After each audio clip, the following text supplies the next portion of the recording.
আজকের ভিডিওতে আমি আপনাদের দেখাবো সোনারগাঁয়ের লোক ও কারুশিল্প জাদুঘর।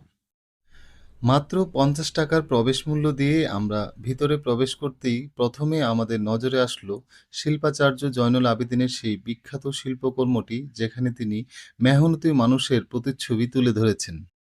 লোক ও কারুশিল্প জাদুঘরের অবস্থান নারায়ণগঞ্জের সোনারগাঁয়ে। বাংলাদেশের যে কোনো প্রান্ত থেকে আপনি মোগরাপাড়া বাসস্ট্যান্ড এসে নামবেন। সেখান থেকে জনপ্রতি 10 টাকায় অটোরিকশা ভাড়া করে আপনি চলে আসতে পারবেন সোনারগাঁয়ের লোক ও কারুশিল্প জাদুঘরে। এখানে আসলে আপনি একদিনে দেখতে পারবেন আরও 2টি দর্শনীয় স্থান: ঐতিহাসিক বড় সর্দার বাড়ি এবং 1500 শতকের ইশাখার বাংলার প্রথম রাজধানী পানাম সিটি। আমরা আজকে এসেছি নারায়ণগঞ্জের সোনারগাঁয়ের লোক ও কারুশিল্প জাদুঘরে। 1975 সালে শিল্পাচার্য জয়নুল আবেদিন এই লোক ও কারুশিল্প জাদুঘরটি প্রতিষ্ঠা করেন। তো দর্শক, আমরা আজকে আপনাদের ঘুরে ঘুরে দেখাবো নারায়ণগঞ্জের লোক ও কারুশিল্প জাদুঘর। বাংলার প্রতিটি বাঁকে বাঁকে লুকিয়ে আছে আমাদের কত শত শেকড়ের গল্প, আর এই গল্পগুলোকে এক সুতোয় বেঁধে রাখার নামই হচ্ছে লোক ও কারুশিল্প জাদুঘর।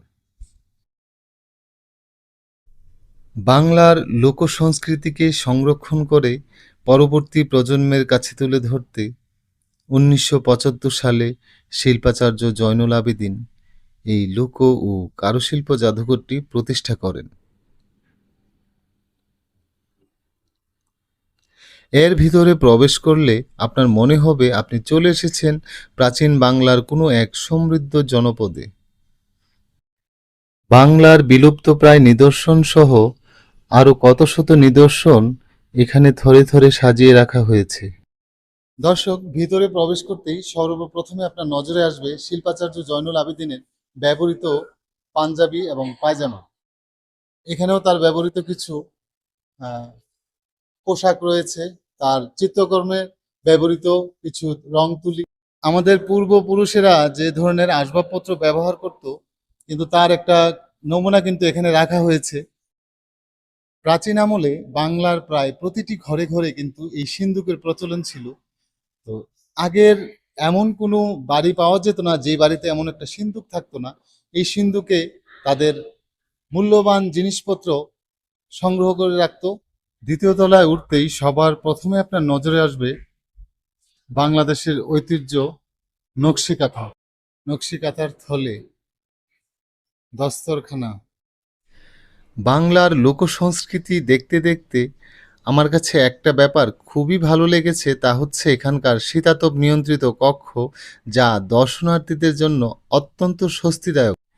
গ্রাম বাংলার এই লোকসংস্কৃতির নিদর্শন ভিজিট শেষ করে এখন আমরা যাব গ্রাম বাংলার প্রাকৃতিক সৌন্দর্য অবলোকন করতে।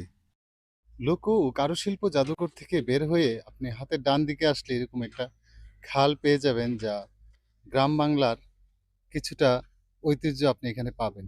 এবং খালের উপরে বাঁশের সাঁকো, এটা একটা অন্যরকম অনুভূতি। যারা অনেক বছর ধরে গ্রামে যান না, গ্রামে সাঁকো পার হন না, বাঁশের সাঁকো, তারা কিন্তু এই ফিলটা এখানে আসলে আপনি পেয়ে যাবেন। গ্রাম বাংলার চিরায়ত ঐতিহ্য সারে সারে লড়াই, এটা কিন্তু আপনারা দেখতে পাবেন এখানে আসলে। দেখুন, একটি লাল ষাঁড় এবং একটি সাদা ষাঁড় লড়াইয়ের মতো আছে।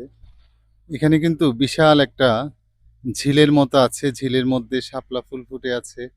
তো ঝিলের মাঝখানে যদি আপনাদের দেখায়, একটা কৃত্রিম একটা দ্বীপের মতো তৈরি করা হয়েছে, বা সেখানে কিন্তু 3টা বাঘ মামা বসে আছে আপনাদের দিকে তেড়ে আসার জন্য। সুন্দর একটা ভিউ কিন্তু আমরা দেখছি এখন, ঝিলের মাঝে শাপলা ফুল। সোনারগাঁয়ের লোক ও কারুশিল্প জাদুঘর থেকে আজকের মতো এখানেই বিদায় নিচ্ছি।